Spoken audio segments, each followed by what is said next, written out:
Yeah, so right here you're looking at a woman. Yes, below, yes, she voted for Donald Trump to lower grocery price. And she said if I had known my food stamp, my food stamp cash benefits would be taken away, I wouldn't have voted for him. What do I do now? Oh my God. Well, hey, look, let's find somewhere where we can get some solace because we know that this is just the beginning of the wickedness. And now white people start feel what black people have been through in this country. So now you're feeling like you're black. Yes, because remember, America is built of wickedness. America is not one of the greatest place, but one of the wickedest place. Now, white people feel how it feels to be black in America, courtesy of Donald Trump and Elon Musk and all of these billionaires. If you're a dummy and you think that rich people care about you one iota, something is really wrong with you upstairs. Rich people never care for the poor ever. Yeah, that's why Jesus Christ, that's why them killed Jesus Christ, because he was for the poor. Jesus was never for the rich. So when you see a man, a billionaire, you see what the man have done the first term. You see them attack the Capitol, kill all police.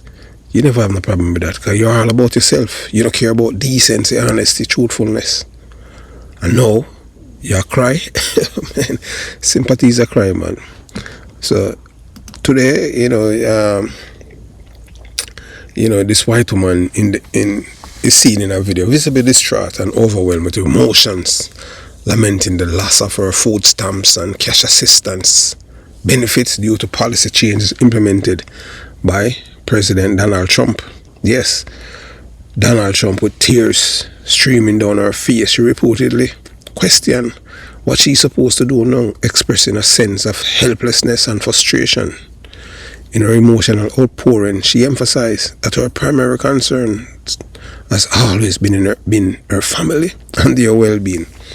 She candidly admitted that she never considered the broader implications of Trump's policies beyond her immediate household. All she cared about was herself. Yes, her support for him, if any, was rooted in a deep understanding of how his administration decision would affect people like her, because she's white. Remember, Donald Trump have been rooting against everything when a white. So she white, so she don't expect it to affect her. But she don't know, say, when people are thief not discriminate. Thief are thief. Liar are liar. If you vote for a liar, expect to be told a lie. If you vote for a thief, expect to be robbed. If you vote for somebody who are heartless, don't expect any sympathy or empathy from them. So now confronted with the reality of losing government assistance, she grapples with the harsh consequences of policies that she may not have fully anticipated or scrutinized. Who are going to help her? I'm sure no say Elon must not go help her, because him out there I do all kind of things for rob and dismantle the government to make it private. Her reaction underscore a broader issue seen in political landscape where rhetoric promises of ideological alignment that do not necessarily translate into policies that benefits them.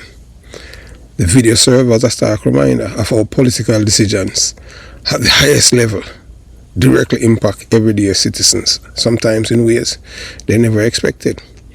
The human distress also highlights the fragility of the government assistance program and the vulnerability of those who rely on them for survival.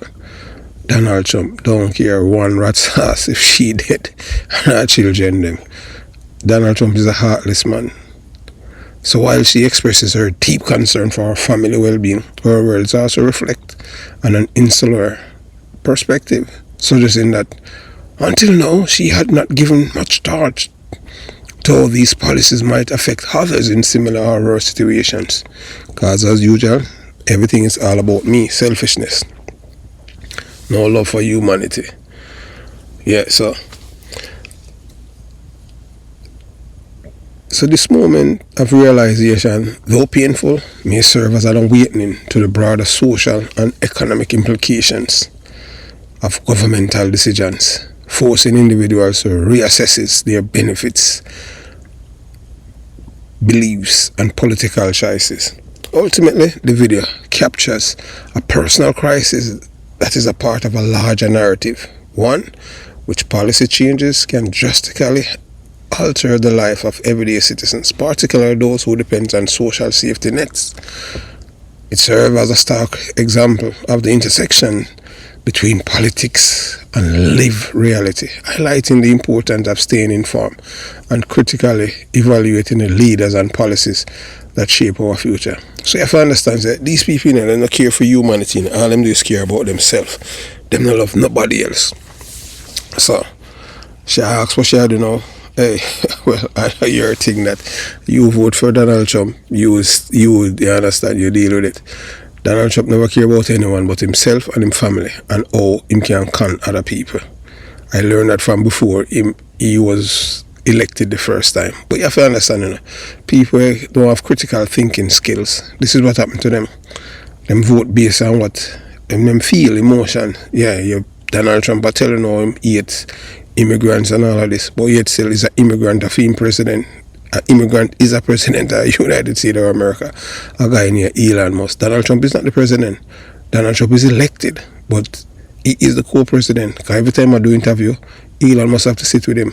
Unprecedented, never met in the history of America. A weakened president, because he's so corrupt and compromised that even when he's going to the bathroom, Elon Musk is standing outside to make sure that he may run after somebody else.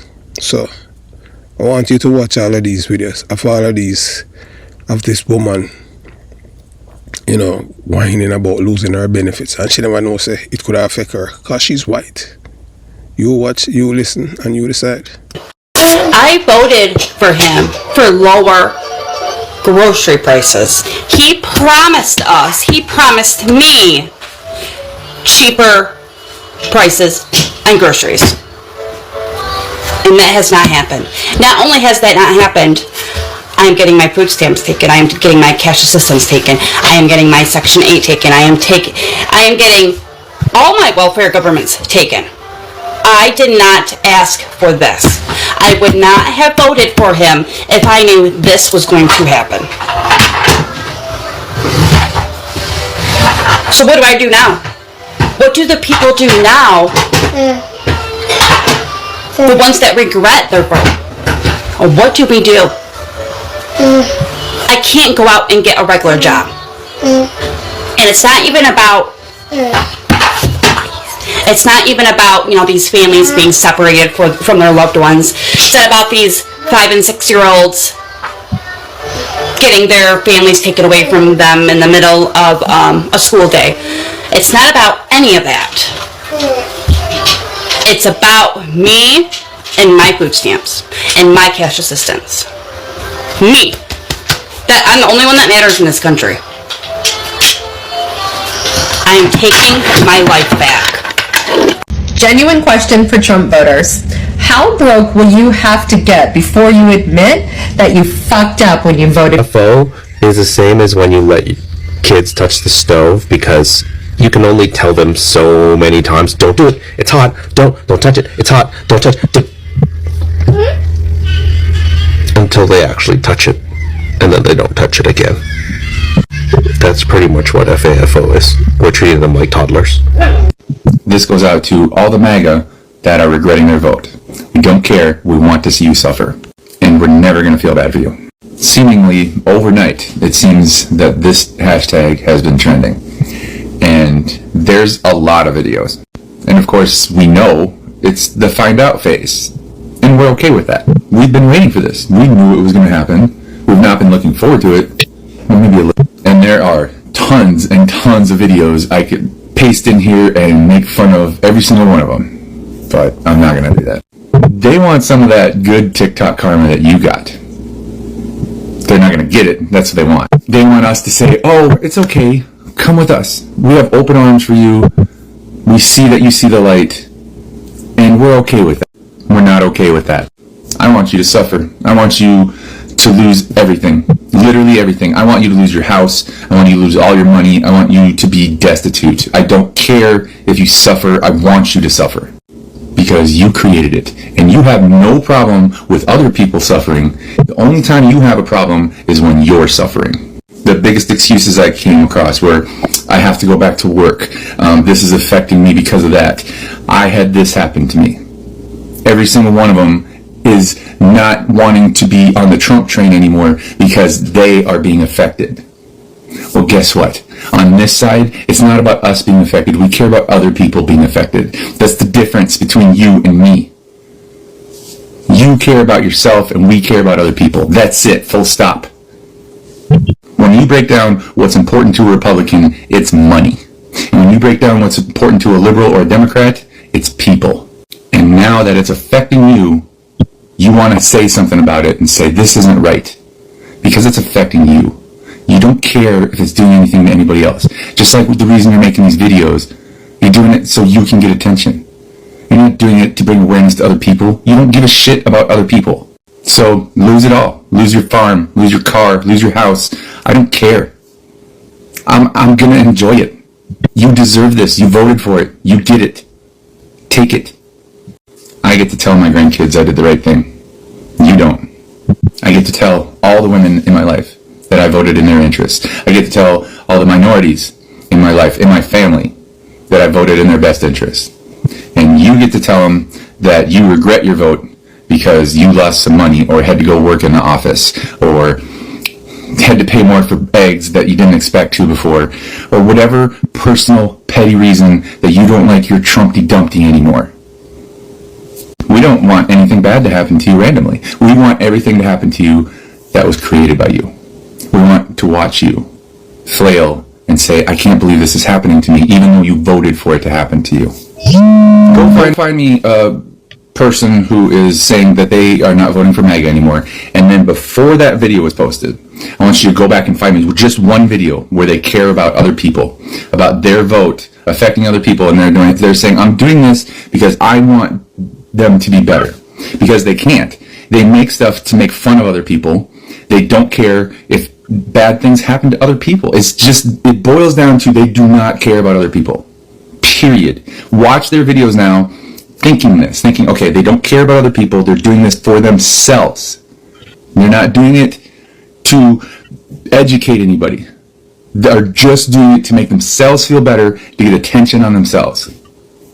And when I make videos, I'm pointing out injustices, I'm looking out for other people because I care about other people, and it comes across that way easily on the screen.